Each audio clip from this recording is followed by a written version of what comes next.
And now we'll hear from Shijia Liu from Biological Sciences with the talk, A Key to Opioid Crisis. What are the leading causes of injury-related death in the United States?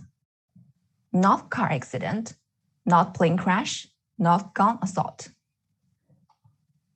It is the opioid overdose. Every 10 minutes in the United States alone, there is one person dying because of an opioid overdose. The number of deaths has been rising exponentially over the last 2 decades, earning its name, the opioid crisis.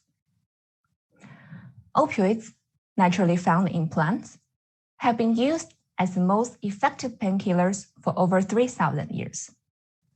However, their effectiveness brings about a series of side effects: addiction and respiratory depression, the direct cause of death by an opioid overdose.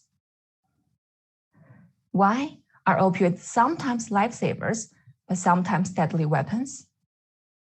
And what are the keys to solving the life-threatening respiratory depression? The keys underlies in a group of neurons in the brainstem, as shown in the red cluster in our mouse brain model. They're also the focus of my thesis research.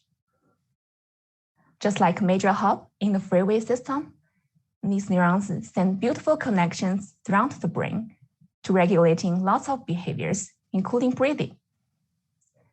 Interestingly, these neurons highly express opioid receptors, and upon opioids binding, these neurons are shutting down, decreasing the breathing rate, and eventually leading to respiratory collapse.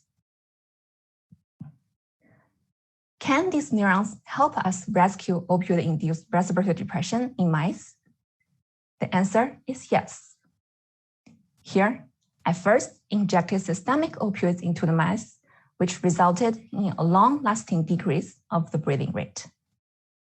Next, I gave the mice some magic pills, which dramatically brought back the breathing rate only in the experimental group in red, but not the control group in blue.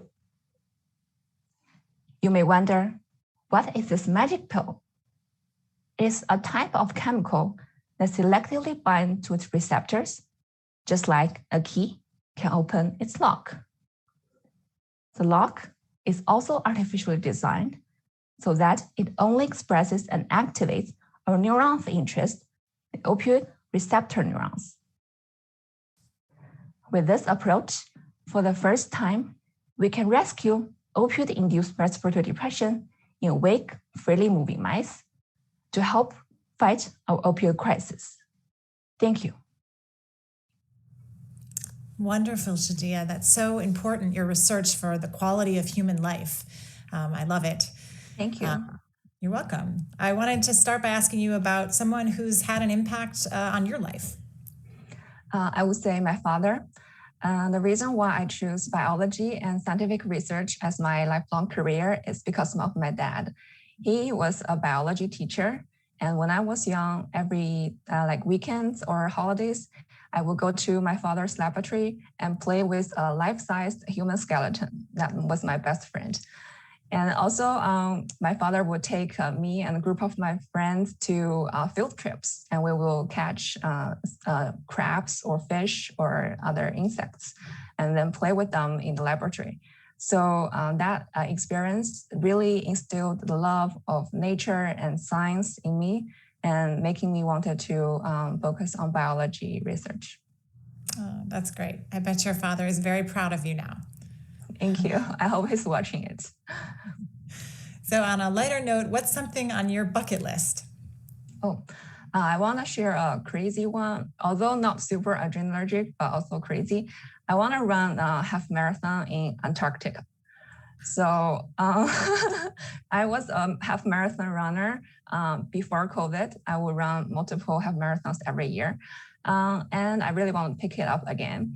And also I really like traveling. I've been to many different countries, but the one I really want to go, the place I really want to go is Antarctica. After reading some books about the adventures and the wildlife in Antarctica when I was in middle school, And I really think running a half marathon in Antarctica will combine these hobbies.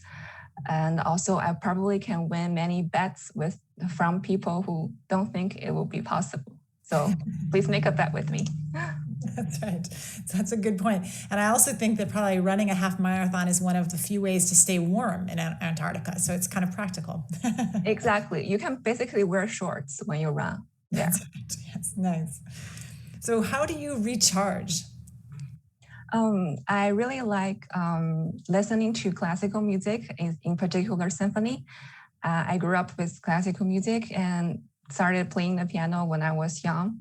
Every time I listen to classical music, I feel like I have to really focus and stay quiet in order to understand what the musicians are thinking and what the tones and textures of the sounds are. So that calmness really helped me to just be myself. And also, when I listen to classical music, I feel like I'm going back to my childhood home as a younger self, no matter where I am and what I do right now.